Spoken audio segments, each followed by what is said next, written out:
Bueno, vamos a ver ahora entonces los paralelos en la historia. Vamos a demostrar que los últimos 4000 años de historia se han repetido, con periodos de tiempo semejantes, acontecimientos semejantes, personalidades que actuaron semejantes, y ya sabemos por qué, ¿no? O sea, ya el Mesías venía para establecer el fundamento de fe y fundamento de sustancia a nivel mundial. Ya se había cumplido a nivel individual, familiar y nacional, pero faltaba a nivel mundial. Con el rechazo de Jesús hace 2000 años atrás, se perdió todo ese fundamento y entonces tuvo que volver a repetirse. Pero no se pierde todo el fundamento desde el comienzo. El fundamento de fe y de sustancia a nivel individual, familiar y nacional no se pierde a nivel mundial nada más. ¿Sí? Entonces, esto comienza con Jacob. Vimos como después del fundamento de sustancia de Jacob quedaron pendientes los 400 años de indemnización debido a que Abraham falló en el fundamento de fe. ¿Se acuerdan? Abraham había fallado en la ofrenda, no cortó la paloma en su debido tiempo, entonces esta ofrenda fue invadida por Satanás, entonces Dios le dice, por haber fracasado, tus descendientes tendrán que pasar 400 años de esclavitud en una tierra extranjera. Entonces Jacob, junto con sus 12 hijos y 70 parientes,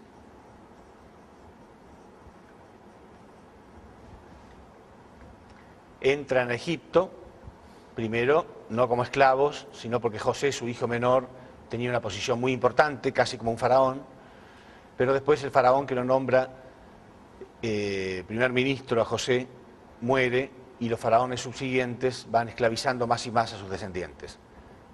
Y así entonces se establece el periodo llamado de esclavitud en Egipto. Periodo de esclavitud en Egipto. ¿Cuánto duró ese periodo? 400 años.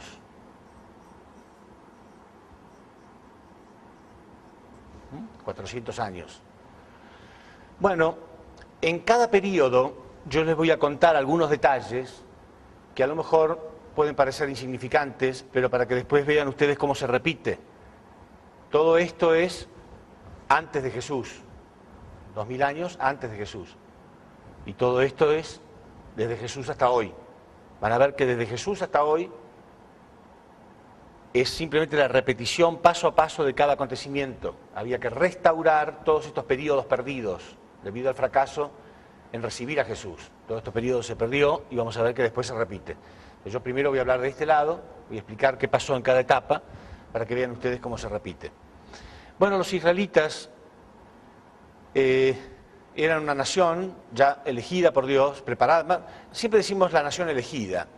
A mí no me gusta decir la nación elegida porque queda como que ya existía una nación y entre todas las que había Dios eligió a esa.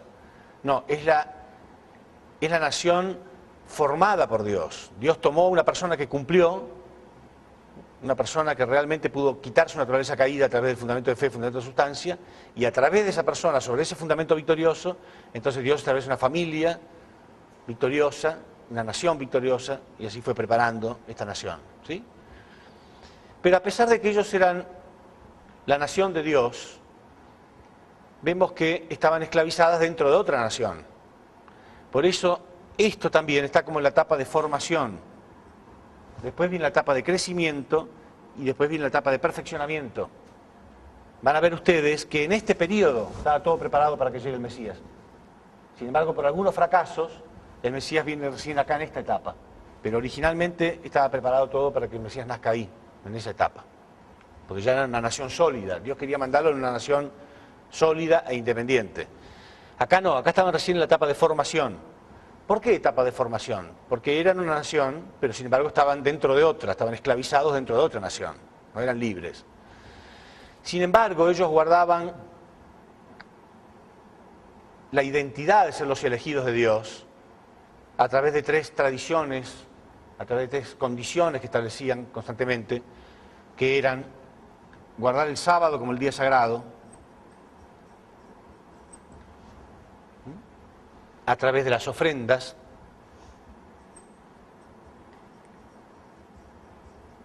y a través de la circuncisión.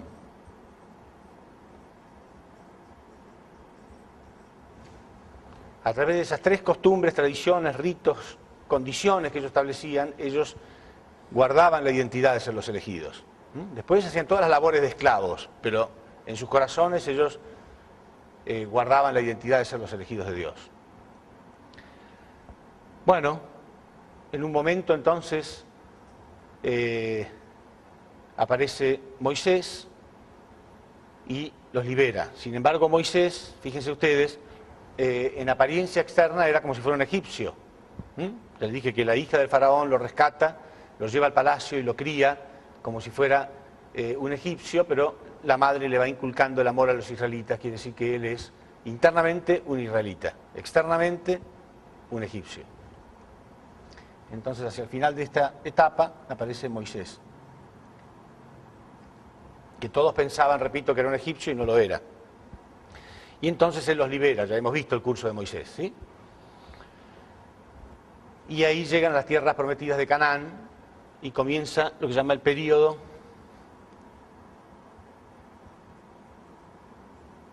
de los jueces.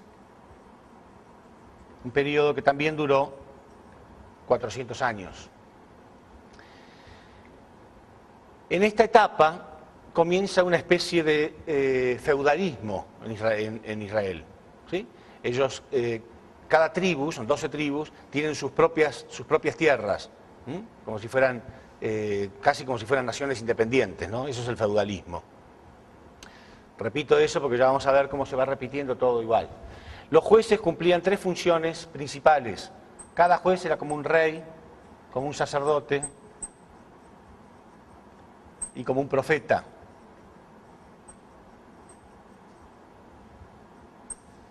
¿Sí? Cada rey cumplía esas tres funciones al mismo tiempo, como un rey, como un sacerdote y como un profeta. Sin embargo, ellos ya cometieron un error acá. Este periodo se caracteriza por ser un periodo de mucha confusión en la fe de los israelitas. Y ocurre algo muy extraño que muchas veces la gente pregunta. Si uno lee en la Biblia, Dios le pide a los israelitas que cuando ellos entren a Canaán, se deshagan de todos los cananitas, que los maten a todos. Entonces, mucha gente pregunta, ¿pero cómo? ¿Por qué razón Dios hace eso? Un poco, desde el punto de vista de una persona más elevada espiritualmente, es muy raro que algo así ocurra. En realidad, lo más importante para Dios, acuérdense que este es el tronco de la historia, ¿no? Ese es el linaje del que yo le hablaba, desde siempre le hablé, ¿no es cierto? Es el linaje que Dios está preparando para enviar al Mesías, que finalmente va a salvar a todo el mundo, incluyendo a los cananitas también. Todo el mundo va a ser salvo a través de eso. Quiere decir que para Dios este es el tronco de la historia. Los demás son ramificaciones. ¿Sí? ¿Se entiende eso del tronco de la historia? Lo que quiero decir es que hay una historia central en la providencia e historias periféricas. La historia de nuestras vidas era periférica, no somos personalidades centrales, ¿sí? No somos ni antepasados del Mesías, ni profetas especiales, somos historia periférica, pero la historia periférica en algún momento se conecta con la historia central. Pero Dios sigue la historia de la Biblia es la historia central, el tronco. No quiere decir que no había otras naciones, otra gente, otras cosas, ¿sí? Y no quiere decir tampoco que Dios no les importa a ellos. En algún momento ellos van a ser salvos también, pero lo que está indicando acá es la historia central. Después la historia periférica se conecta con esta historia central. Bueno, los cananitas no tenían nada que ver con la historia central de la providencia de Dios. Sin embargo, la iban a obstaculizar, la iban a frenar. Si ellos se deshacían de los cananitas, se mantenían puros en la fe, ya van a ver lo que hubiera ocurrido.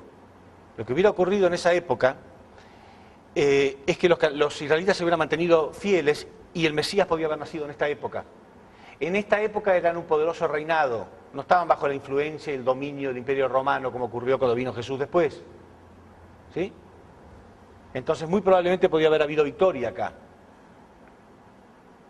Nos habríamos ahorrado 2000 y 1000, 3000 años de historia.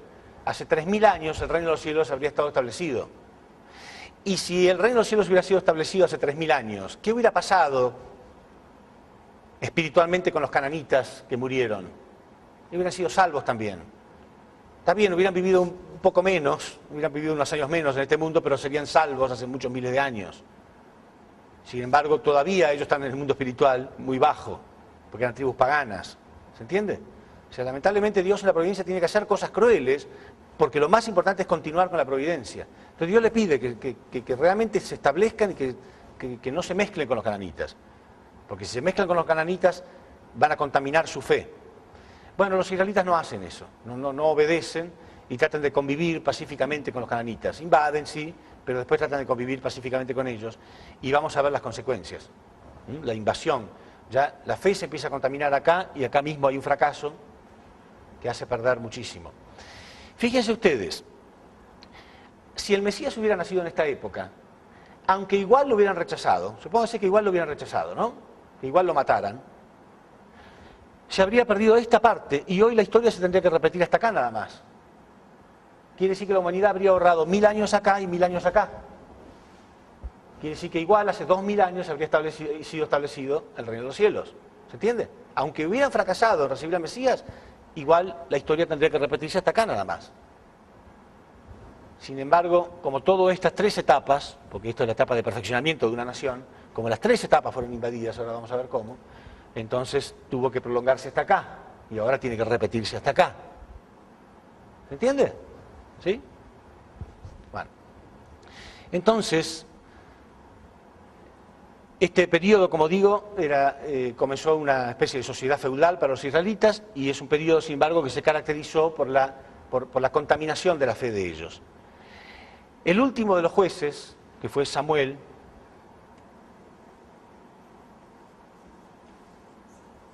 corona, por orden de Dios, al primer rey de Israel. Acá, entonces, en este periodo, comienza el periodo, lo llamado periodo del Reino Unido.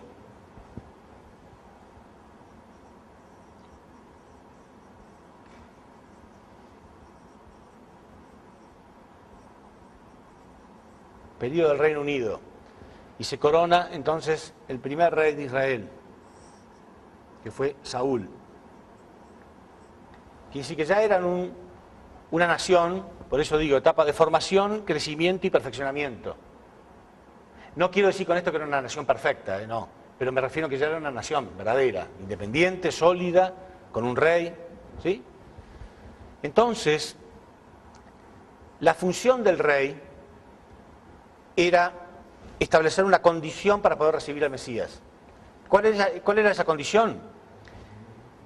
Era un fundamento de fe, fundamento de sustancia. Tenía que establecer el tabernáculo.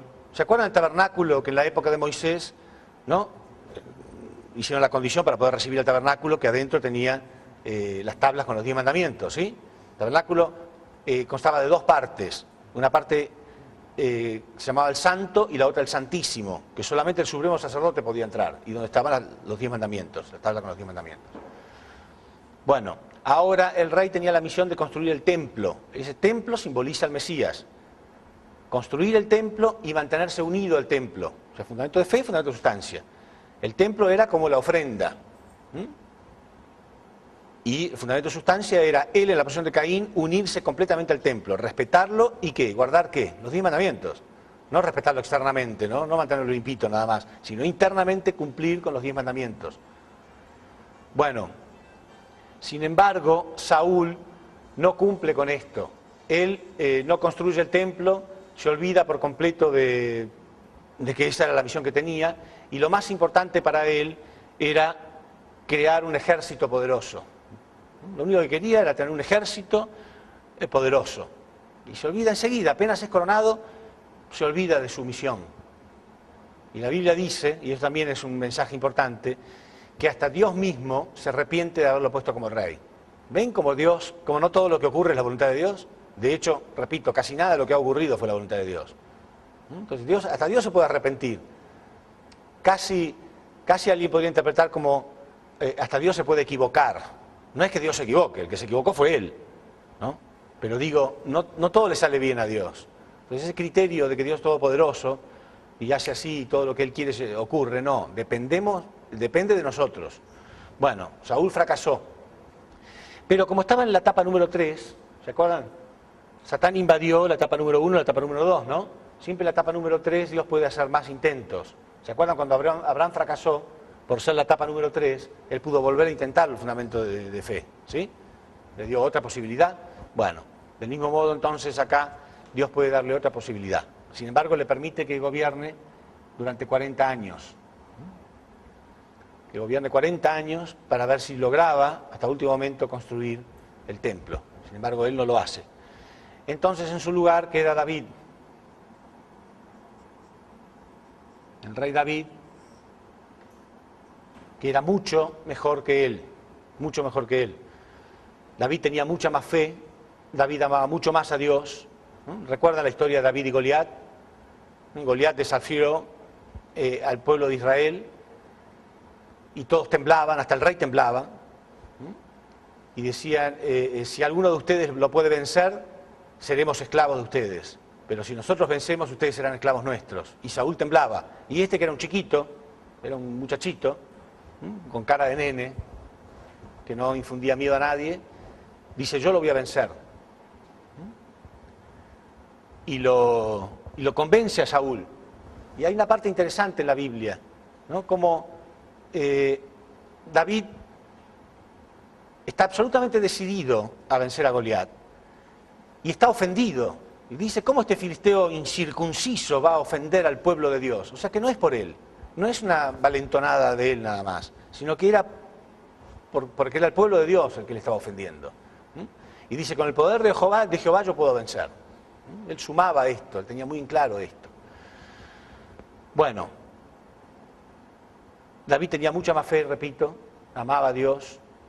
Y después cuando vence a Goliat, el pueblo empieza a cantar canciones. Decía, Saúl vence a sus 1000, pero David vence a sus 10.000, decía la canción. Entonces esto a Saúl no le gustaba nada, tenía muchos celos, inclusive quería matarlo. Pero sin embargo, ahí vemos una relación de Caín y Abel muy clara, sin embargo David amaba a Saúl, amaba mucho a Saúl. Se puso muy mal cuando Saúl murió. Y él sí quería construir el templo. Lo máximo que quería en su vida era construir el templo. Uno puede leer en la Biblia que él consiguió cosas maravillosas para construir el templo. De todos los reinados vecinos y naciones, conseguía los mejores mármoles, bronces, cobres, piedras, maderas, las cosas más preciosas, ¿no? Para poder construir el templo más lindo que jamás se haya visto. Sin embargo, Dios mismo tiene que impedir que David construya el templo, porque tenía sus manos manchadas de sangre. David tenía mucha fe, pero era muy sanguinario. Por ejemplo, cuando Saúl murió y le llevaron la noticia a él de que Saúl había muerto, como él lo amaba mucho, sacó su espada y mató al mensajero, ¿no? Era muy peligroso ser el cartero de David. Si no le gustaba lo que estaba recibiendo, era sanguinario. Y cometió un error muy grande, que ya lo mencioné en alguna etapa de las conferencias, que él vio a Betsabé, que era la esposa de uno de los oficiales del ejército, bañarse a orillas del río, y como era muy bonita, la quiso para él y mandó a matar a su esposo para quedarse con ella. ¿Sí? Entonces todo este tipo de cosas una persona así no podía construir el templo, entonces Dios le dice que él no va a construir el templo. Y él también gobierna durante 40 años. Ven, en la etapa número 3, Dios puede intentarlo varias veces. Divide esta etapa en 3, como formación, crecimiento y perfeccionamiento. Y en su lugar queda su hijo, Salomón, que también gobierna 40 años. Quiere decir que este periodo duró 120 años. Pero acá sí, si no había victoria, entonces se perdía todo. Si ya no hay victoria en la etapa número 3, se pierde todo. Pero Salomón sí construye el templo. Entonces ahí había una aparente victoria. Pero no era solamente construir el templo, sino mantenerse unido a él. ¿Sí? Fundamento de fe, fundamento de sustancia. El templo era como el objeto condicional, la ofrenda en sí. Pero después había que mantenerse unido al templo. Respetando los 10 mandamientos. Sin embargo, Salomón tenía un problema muy serio, que eran las mujeres. Tenía cientos y cientos de mujeres. La Biblia dice que tenía algo así como 300 esposas y 700 concubinas. Y Dios le dice directamente a Salomón que tiene que abandonar ese tipo de vida porque las mujeres van a desviar su corazón de la providencia, van a desviar su corazón. Pero lo peor de todo esto es que estas mujeres eran paganas, muchas de ellas eran cananitas, y terminaron por convencer a Salomón de que él tenía que adorar sus ídolos falsos también. Y finalmente Salomón termina adorando ídolos falsos. ¿Qué representa un ídolo falso, un dios pagano? A Satanás, ¿no? Es el dios falso de este mundo. Y él termina adorándolo. Y hasta permite que el templo sea contaminado. Quiere decir que con esto Dios no puede permitir más, pero leemos en las Escrituras que decía que el Mesías cuando viniera se iba a sentar en el trono de David. ¿Sí? Y eso es literal. Literalmente, si el Mesías llegaba en esta época, iba a llegar a ser rey. ¿Qué posición pensaban que quería Dios para el Cristo? No solamente rey de reyes espiritualmente hablando. No era solamente espiritualmente, espiritual y físicamente. Si el Mesías hubiera llegado y hubiera sido aceptado en esta época, ¿qué posición le hubieran dado? ¿Acaso el rey estaría por encima de él? De ningún modo, ¿no? Si el Mesías hubiera llegado y ellos lo hubieran reconocido, así como pidieron que pongan a Saúl de rey, y después David o Salomón, ellos hubieran querido al Mesías como rey, por supuesto que sí, y él habría llegado a ser rey. Con ese fundamento hubiera sido muy fácil después ir a otras naciones, con un pueblo totalmente unido, el pueblo realmente, sí, habría sido realmente el pueblo de Dios, podrían haber cambiado el mundo. Quiere decir que realmente este periodo era el periodo donde el Mesías tenía que venir. Y debido a este fracaso se pierde todo esto. Ahí sí Satanás invadió realmente todo esto.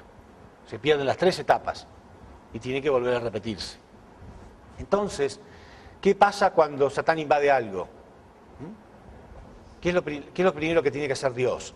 Dividirlo, ¿no? Separarlo en Caín y Abel, separar el bien y el mal. Por eso todas las ofrendas del Antiguo Testamento eran siempre, primero tenían que separarse, dividirse la ofrenda.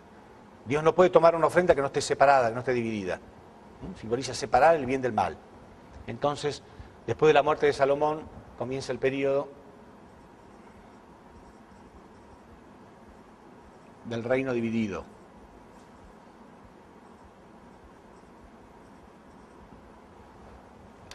Que duró 400 años. ¿Sí? Israel, el pueblo de Israel se divide en dos. Al norte, Israel, y al sur, Judá. Israel en la posición de Caín y Judá en la posición de Abel. ¿Para qué existe Caín y Abel? O sea, Dios los divide, ¿pero para qué? Para que finalmente se vuelvan a unir. ¿Sí? Tienen que dividir la ofrenda, pero después ellos tienen que volver a unirse centrado en Abel, por supuesto.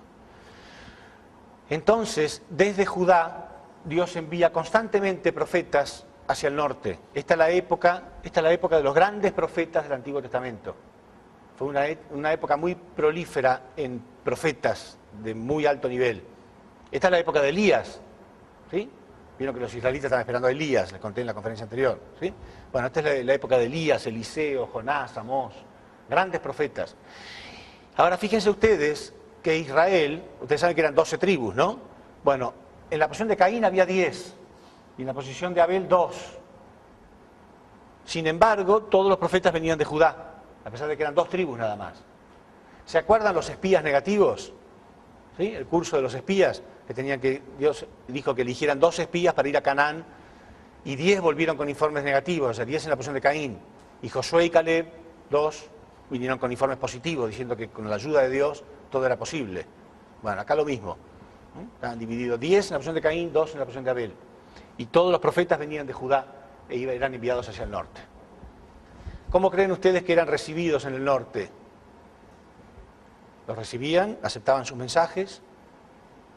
Jerusalén, Jerusalén, que matas y apedreas a los profetas que a ti te son enviados, ¿no? Decía Jesús. ¿Cuántas veces quise abrazarte como la gallina abraza a tus pollitos, pero tú no lo has querido? Bueno,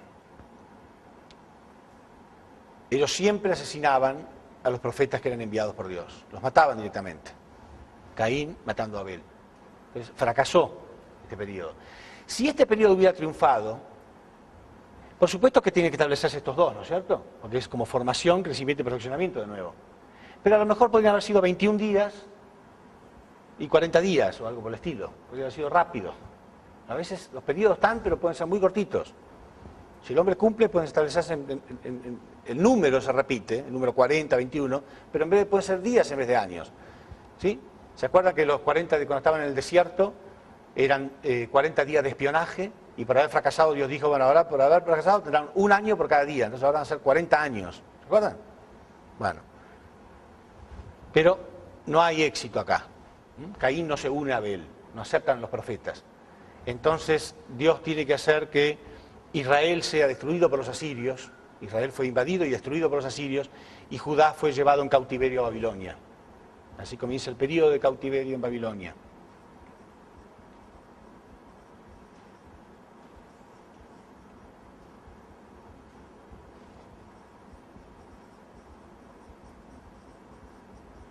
Este periodo duró 110 años. Ahora, analicemos, fijémonos un poco la situación, ¿no? Ellos eran esclavos acá. Después de muchísimo trabajo, logran salir de la esclavitud hasta llegar a ser un gran reinado. Y por la fornicación, porque fíjense ustedes, si Salomón hacía ese tipo de cosas, ¿qué es lo que no haría el pueblo, no? No es que el rey tenía cientos de mujeres y el pueblo eran todos santitos. Y por la fornicación y el pecado vuelven a ser esclavos de nuevo. Otra vez esclavos. Ustedes saben que muchas veces los judíos nos preguntan, ¿no? Antes de escuchar, dicen, ¿por qué? ¿Por qué nosotros somos el pueblo elegido de Dios? Hemos tenido tantos conflictos, tantos disturbios, tantos altibajos, ¿no? Durante la historia. Nunca han entendido esto, pero no había modo de que lo entiendan, ¿eh? Todo esto es una revelación muy clara que ahora podemos entender cómo fue el curso de la historia.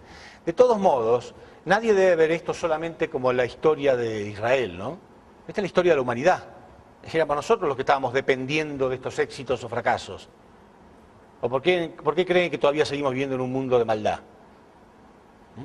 Nunca vean las cosas como el fracaso de otro. La historia providencial, los éxitos son para la humanidad y los fracasos son para la humanidad. Nosotros, esta es nuestra historia también. Es nuestra historia. Bueno, entonces ellos son de nuevo llevados de cautiverio a Babilonia, hasta que después de 70 años, Ciro de Persia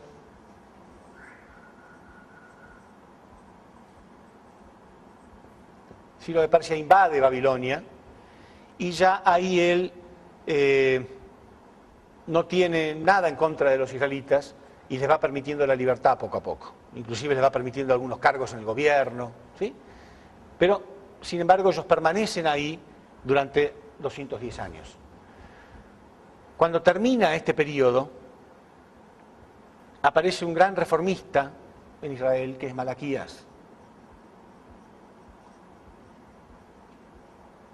Un gran reformista. Y él produce una reforma, una gran revuelta, una gran revolución en Israel, diciéndole, porque ya ellos en Israel, pero dentro de Babilonia todavía, diciéndoles, porque ellos ya eran casi libres, en Babilonia eran prácticamente libres ya, pero seguían en Babilonia. Babilonia era una nación realmente pagana, se habían contaminado muchísimo en la fe, ya estaba todo paganizado, todo paganizado. Pero Malaquías no. Malaquías es un gran profeta que produjo una gran reforma religiosa, devolviéndole a los israelitas la identidad de ser los elegidos. ¿Sí? Él los hace recordar, ¿acaso no somos elegidos, no estamos esperando a Cristo, al Mesías, o al ungido, como quieran? Entonces, él los convence de que tienen que retornar a Canaán, volver a sus tierras. reconstruir el templo que había sido destruido con la invasión de los asirios. El templo fue destruido, volver a reconstruirlo. Y así comienza el último periodo de 400 años, otra vez un múltiplo de 40. ¿Por qué un múltiplo de 40? Porque tiene que purificar todos los errores del pasado. Necesitaron 400 años para purificarse de todo este paganismo y todo lo malo que habían hecho. Y este periodo se llamó periodo de preparación para el Mesías. Periodo de preparación para el Mesías. Pero el Mesías viene para establecer el fundamento de fe y de esperanza a nivel mundial. Quiere decir que este no es un periodo de preparación solamente dentro de Israel, sino en el mundo entero. Ustedes saben que el centro del mundo era el Imperio Romano. Y el Imperio Romano tenía muchísimos dominios, ¿no? E Israel, que era una pequeña nación, estaba dominada por el Imperio Romano. El que dominara el Imperio Romano podía dominar el mundo entero muy fácilmente. Entonces, en este mismo periodo, al comienzo de este mismo periodo, aparecen grandes personalidades en todo el mundo. En la India aparece Buda. En China, ¿sí? En China aparece Confucio. En Israel aparece Malaquías. En Grecia aparece Sócrates y Platón. Y cada uno de ellos produce grandes reformas. Cada uno de ellos produce una gran reforma en su esfera cultural. Por supuesto que acá era el centro de todo, ¿no? Esto era el centro de todo. Acá es donde iba a sembrarse la semilla para el resto después. Pero cada uno de ellos enseñó una parte de la verdad que venía a enseñar Jesús. Por ejemplo, Buda tuvo una actitud muy semejante a la de Moisés. Moisés estaba en el palacio y decidió abandonar los placeres y la vida pecaminosa dentro de un palacio para unirse a un pueblo que estaba esclavo, pero para hacer la voluntad de Dios. Buda también, ustedes saben que era un príncipe en un palacio con todas las riquezas y sin embargo abandonó todo eso para salir a buscar la verdad. Y una de las principales conclusiones a la que llegó Buda después de muchísimo tiempo de meditación fue que el origen del mal en el hombre está dado por su deseo egocéntrico de satisfacer sus necesidades de amor. ¿Cómo se origina el mal? ¿Qué le pasó a Lucifer? ¿Por qué Lucifer sintió celos y por qué hizo lo que hizo? No tomó el punto de vista de Dios y quería egoístamente satisfacer sus necesidades de amor. Bueno, Buda llegó a la misma conclusión, que es así como se origina el mal. Confucio sostuvo firmemente en su filosofía y en su creencia que la base elemental para un mundo verdadero es la familia. Platón hablaba de la dualidad universal, lo que nosotros llamamos el mundo espiritual y el mundo físico, ¿se acuerdan? Solamente que él lo llamaba el mundo de las ideas y el mundo material o el mundo físico, pero hablaba de esta dualidad universal. En fin, cada uno de ellos estaba produciendo una reforma centrada en la verdad. Si Jesús hubiera sido aceptado en Israel, él podría haber conquistado Roma y después de eso, muy fácilmente, con todas las reformas que había a nivel mundial, muy fácilmente podría haber producido un movimiento de unificación. Él iba a crear un movimiento de unificación, así como existe hoy en día. Por supuesto, cada vez que nos alejamos más y más difícil es. Hace 2000 años hubiera sido más fácil, pero él podría haber creado un movimiento de unificación porque estaba todo preparado para eso. Y así podría haber unificado al mundo en una sola verdad y en un solo Dios. Por esa razón, cuando Jesús llega, realmente quiere que lo acepten, ¿no? Cuando Él ora en el jardín de Getsemaní con lágrimas y le ruega a Dios no ir al camino de la cruz, no es por Él, sino que Él sabe todo el fundamento a nivel mundial que lo está esperando. Esto llevó miles y miles de años para crearlo también. Él sabe todo el fundamento para que Él llegara, miles y miles de años de historia, desde Adán hasta ahora, creando un fundamento para que Él pudiera nacer. Y Él sabe los miles de años que van a venir después, si esto fracasaba. Por eso ora de este modo, ¿entienden? Ese es el modo por el cual, esa es la razón por la cual Jesús estaba desesperado, realmente quería una oportunidad más. Y lleva a sus 3 mejores discípulos para agarrarse, aunque sea de esa pequeña cosita, para decir, yo quiero continuar. Para que Dios mismo no pierda todo el fundamento. A Dios le costó muchísimo llegar hasta este fundamento.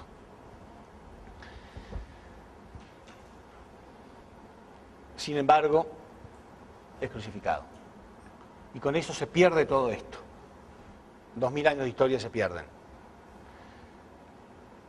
Repito, el fundamento de fe y de sustancia a nivel individual, familiar y nacional no se pierden, pero a nivel mundial sí.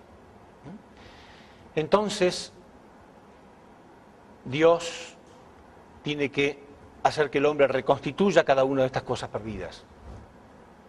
Esta es la historia de la primera Israel, ¿no es cierto? Este es Israel, el pueblo de Israel. Vamos a llamarla la primera Israel.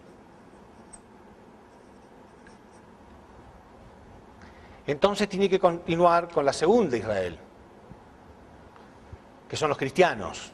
¿Por qué los cristianos son la segunda Israel? Porque los cristianos tienen la misión que tenía la primera Israel, que es preparar el camino para la llegada de Cristo, en su segunda llegada, para la segunda llegada de Cristo. Y además porque el cristianismo está fundamentado en los pocos israelitas que sí creyeron en Jesús. Son los apóstoles y los discípulos. Entonces acá comienza la historia, fíjense, ya empieza el paralelismo. Jesús, con sus 12 apóstoles,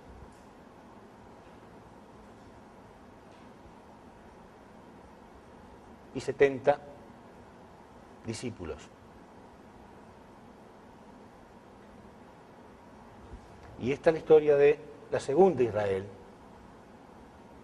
o sea, el cristianismo.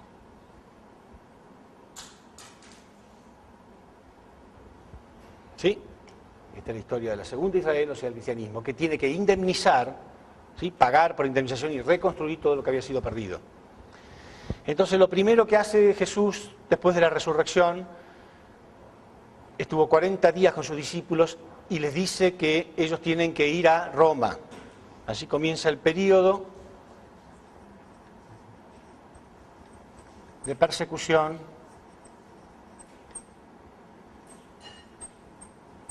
en Roma.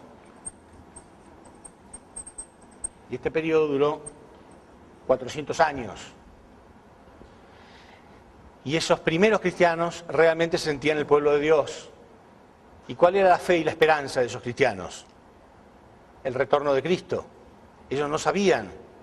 Jesús, muy sabiamente, no les dijo que ellos iban a tener que esperar miles de años a su retorno, porque hubiera sido muy difícil. ¿Sí? Además, Jesús tampoco lo sabía. ¿Por qué? Porque si hay alguna victoria, que no quiere decir que automáticamente tiene que haber los mismos fracasos, ¿eh? No, el hombre no está predestinado de este modo, no está predestinado a fracasar. Podría haber cambiado el hombre la historia. ¿Y si la cambiada qué significa? ¿Que no tenía que repetirse todo? Sí, podía haberse repetido, pero a lo mejor en vez de ser 120 años podían ser 120 días, ¿sí? O 400, o 40 años en vez de 400, en fin, podía haberse cortado. Quiere decir que nadie sabe realmente cuánto iba a tardar. Por eso le preguntaban a Jesús y él jamás dijo cuánto tiempo. Solamente Dios sabe. Bueno, entonces, al igual que el pueblo de Israel se sentía con la identidad de ser los elegidos de Dios, estos primeros cristianos en Roma, a pesar de que eran perseguidos, torturados, todos ustedes saben lo que pasaron los cristianos en Roma, en el Coliseo los domingos el pueblo se divertía a través de ver a las familias enteras cristianas comidas por los leones hambrientos. Pero aún así ellos guardaban la identidad de ser los elegidos de Dios a través de 3 tradiciones, costumbres o condiciones que ellos establecían. Al igual que acá, guardaban el sábado,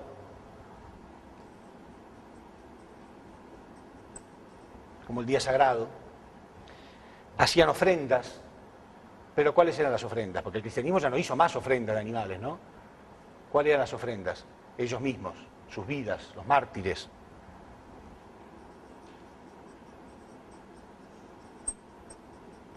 Y ahora, en lugar de la circuncisión, era el bautismo y la comunión.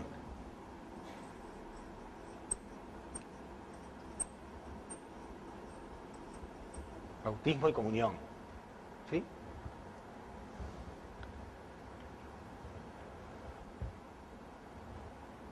Bueno. Del mismo modo que acá, cuando termina este periodo, aparece Moisés. Acá primero aparece Constantino, como mencioné hoy, que era el primer emperador cristiano. Esto fue en el 312. Pero la gente no sabía que él era cristiano. Él parecía un romano cualquiera y sin embargo él ya estaba a favor de los cristianos. Entonces prohíbe su persecución. Y ya hacia lo último de este periodo aparece Teodosio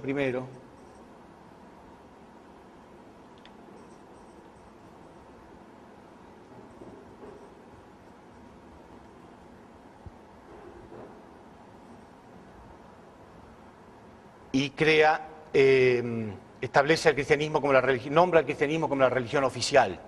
Y comienza así un periodo de 400 años que llamó el periodo de los patriarcas. Periodo de los patriarcas.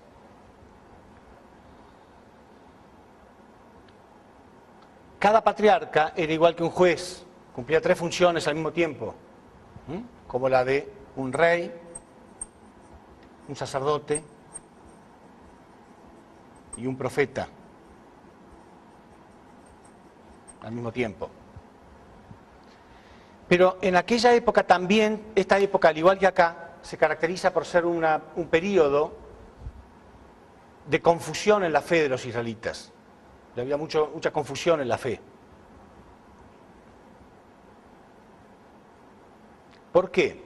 La iglesia se había dividido en 5, pero para su organización, no división en el sentido de pelea, sino para organizarse. La iglesia de Antioquía, Jerusalén, Constantinopla, Alejandría y Roma. Y al patriarca de la iglesia de Roma se le daba el nombre especial de Papa. ¿Sí?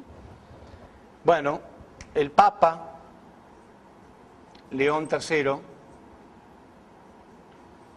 corona al primer rey cristiano.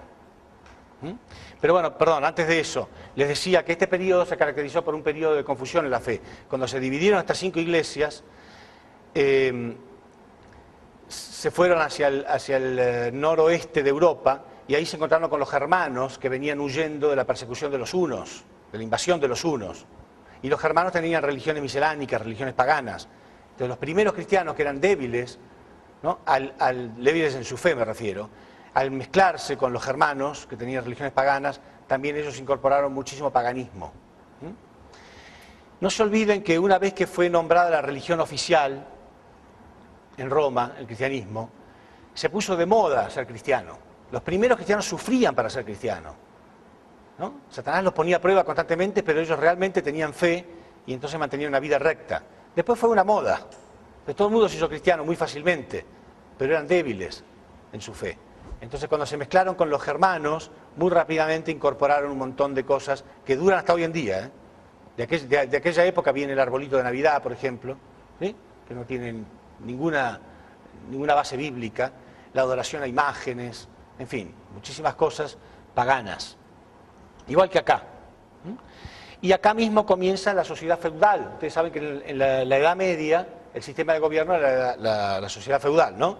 El feudalismo era un sistema de gobierno.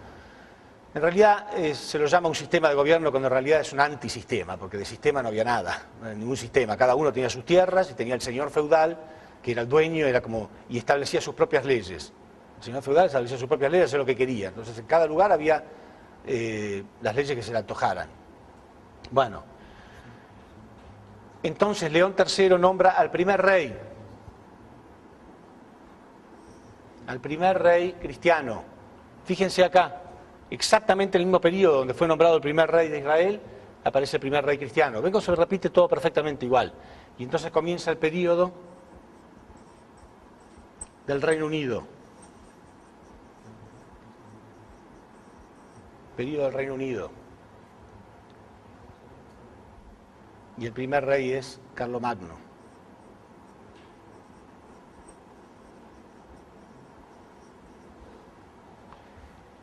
Y este periodo también se caracteriza, al igual que acá, el centro era construir el templo, ¿sí? Bueno, acá se caracteriza por la construcción de las grandes catedrales. Hasta hoy en día uno puede ir a Europa y visitar las grandes catedrales, que ellos las tienen como museos también, ¿no? Como datos históricos de aquella época. Pero ¿cuál era el fundamento de sustancia, el fundamento de fe y de sustancia que debía construirse en esa época? Bueno, por supuesto, fe era fe en los evangelios, fe en la palabra de Dios. Y el fundamento de sustancia era que el Papa nombrara al rey, pero él seguía en la posición de guía interno, de guía espiritual. El rey tenía que aceptar esa posición y guiar al pueblo, pero internamente tenerlo al Papa como su guía espiritual. Y el Papa, por supuesto, 100% como el supremo sacerdote, conectado con el templo y con los evangelios. ¿Sí? Esa era la idea. Si se mantenían con esta relación de verdad, el Papa lo guía espiritualmente, sin corromperse él y sin permitir que el rey se corrompiera, entonces muy rápidamente podía establecerse el fundamento y el cristianismo podría haber tenido una conciencia más clara de que su misión es prepararse para la venida de Cristo. Sin embargo, automáticamente, en cuanto el Papa corona a Carlomagno, comienzan los conflictos, donde ambos querían todo tipo de poder, sobre todo el económico, tanto la Iglesia como el rey. Poder económico, poder político, poder religioso, poder social, ellos querían todos los poderes, entonces se disputan el poder. Y este conflicto entre el rey y el Papa continúa con los hijos de Carlomagno y con los nietos. Y este periodo también dura 120 años de graves conflictos.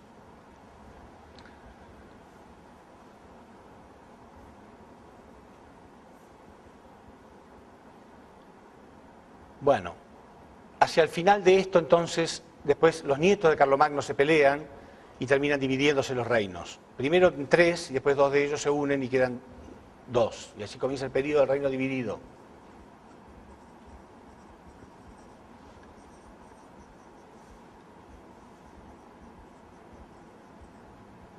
Los francos del este y los francos del oeste. La posición de Caín y Abel.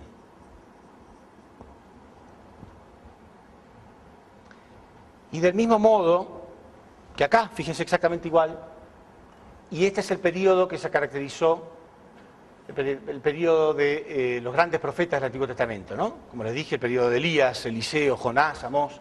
Bueno, este fue el periodo de los grandes santos de la Edad Media. Fue el periodo de San Francisco de Asís, uno de los más grandes santos de toda la historia. San Francisco de Asís, Santo Tomás de Aquino, San Bernardo, Santa Clara de Asís, grandes santos en este periodo.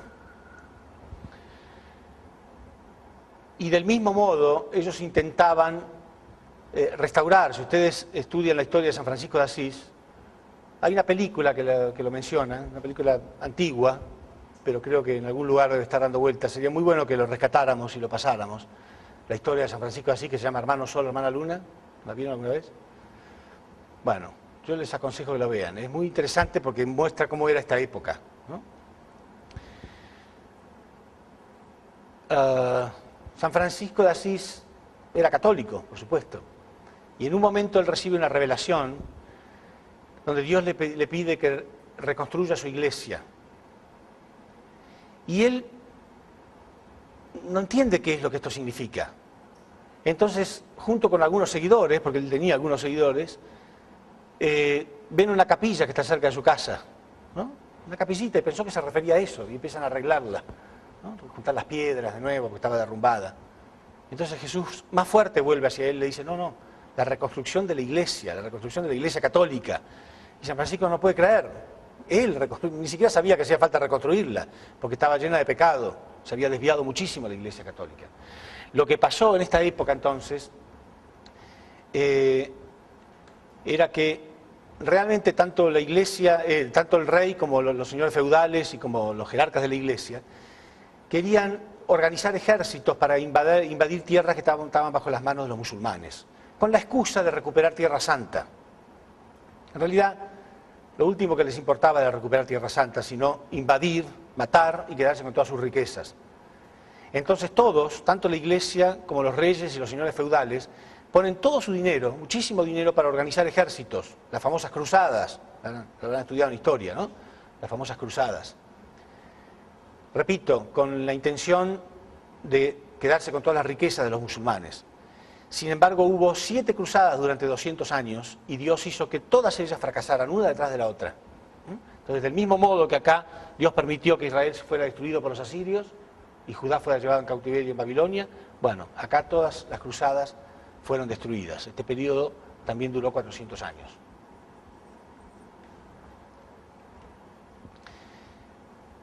Bueno, después de esto entonces, obviamente la Iglesia, los señores feudales y los monarcas se habían quedado totalmente empobrecidos, porque ellos cada vez invertían más y más y decían, bueno, después lo vamos a recuperar cuando nos quedemos con todas esas riquezas, pero nunca pudieron hacer nada. Entonces quedaron empobrecidos por completo. Y el conflicto entre el rey y el papa continuaba más y más. Y tanto conflicto hubo que uno de los papas, Clemente V, se le ocurrió mudar el Vaticano, sacar el Vaticano de Roma y llevarlo hacia el sur de Francia, a Avignon, el sur de Francia. Y ahí también había disputa y conflicto con los reyes, entonces por primera vez el rey se atrevió a meter un papa preso, lo encarceló directamente, y así comenzó el periodo de cautiverio papal.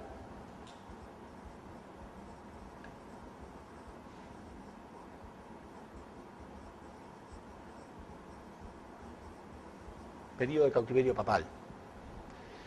Del mismo modo que acá comienza el periodo de cautiverio en Babilonia, bueno, acá comienza el periodo de cautiverio papal.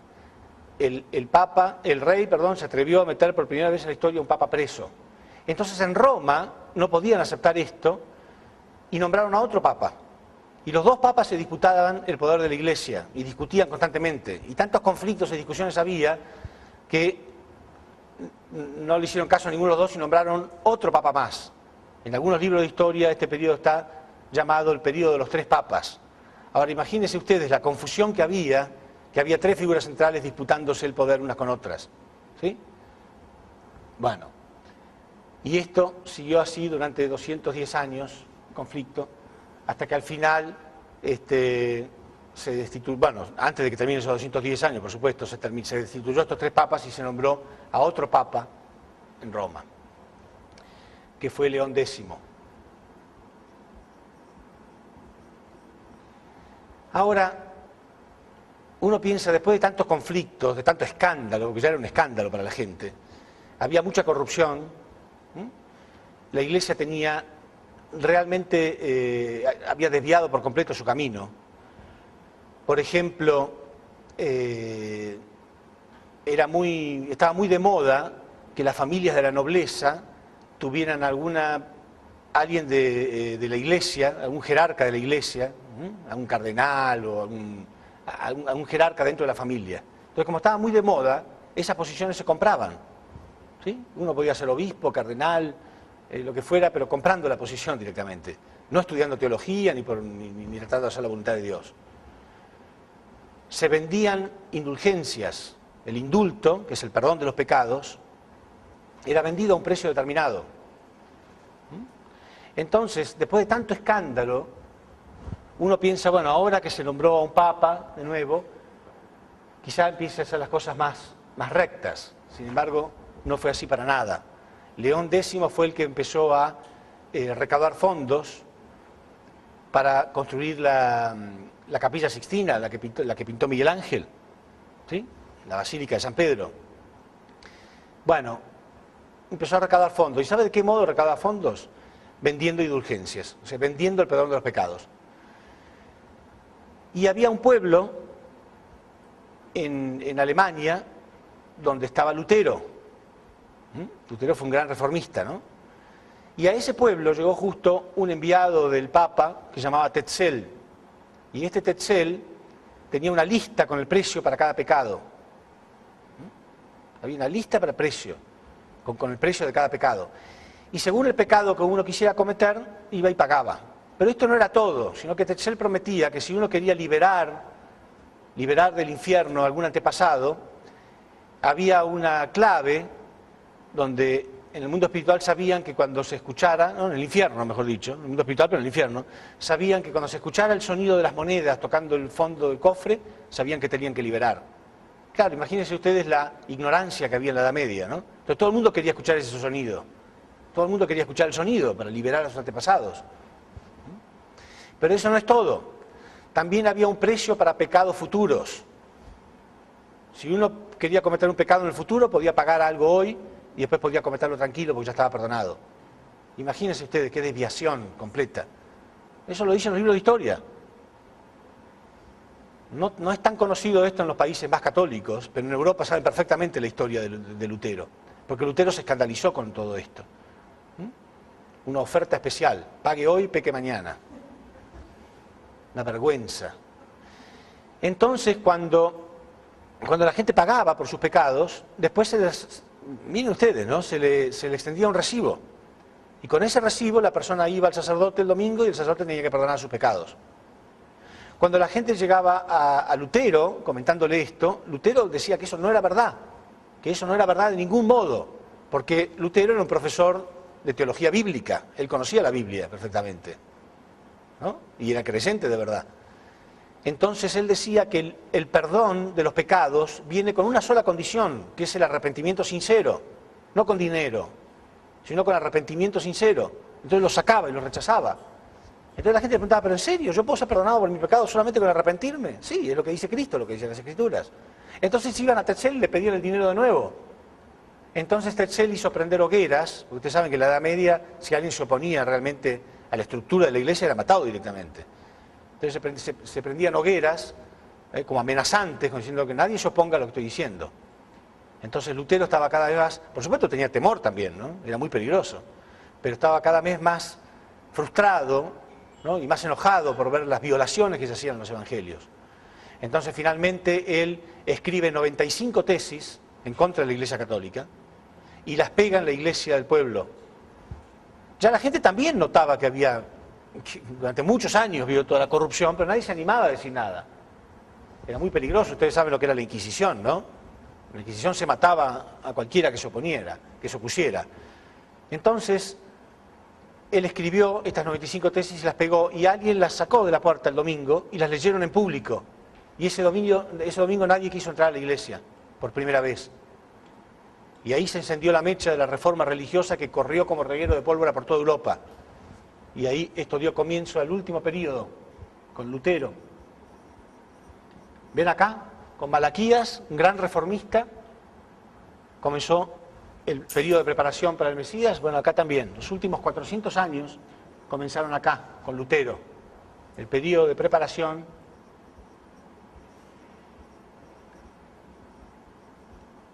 para el Mesías, para el Señor de la segunda llegada, ¿no?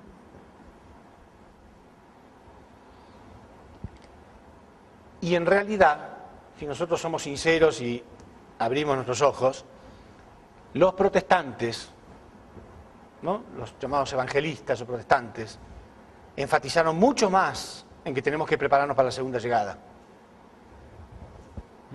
Acá no hay muchos mensajes de eso.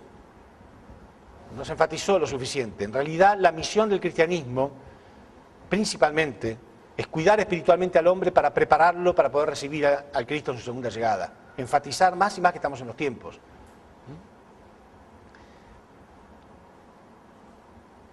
Esto, para ser más exacto, ocurrió en el año 1517. La gran reforma religiosa. Con eso comienzan los últimos 400 años para el Señor de la segunda llegada. Señor de la segunda llegada. Claro, verlo así en un pizarrón es fácil, ¿no? Pero en realidad son miles y miles de años que han tenido que pasar. Ahora, esto no es casual, ¿eh? Uno tiene que darse cuenta de que tenemos la gracia divina en estos tiempos de poder tener fe mucho más fácilmente. Nadie nos pide que creamos en cosas descabelladas. Tenemos 4000 años para analizar que esto no es casual. Léanlo. Están en las Escrituras, están en los libros de historia. Y esto no es el único paralelismo, ¿no? Desde que Adán y Eva cayeron, toda la historia que les he contado en todos estos días, son todos paralelismos. Cada vez que hay un fracaso tiene que volver a repetirse, ¿no? Todos con números providenciales, bien claros. Todos se han repetido exactamente igual. Y justo en el último periodo de la historia, porque hoy estamos viviendo en ese periodo, ¿qué está pasando? ¿Qué está pasando en la humanidad? Más y más personas están teniendo revelaciones, más y más personas están buscando de nuevo, interesados en crecer espiritualmente. Todos están anunciando realmente el retorno de Cristo, que estamos en los tiempos, en los últimos días. Se pasaron de largo 2000 años. ¿Ustedes habrán ido alguna vez en algún tren o algún colectivo, se quedaron un poco dormidos y se pasaron de parada? Se pasan una o dos y después se bajan rápido, ¿no? 2000 años. No es para insultar a nadie de esto, pero que no nos pase lo mismo. Estamos en los tiempos, ahora. No van a pasar 100 años, ni 50, ni 10. Estamos en los tiempos. Y yo lo voy a demostrar ahora.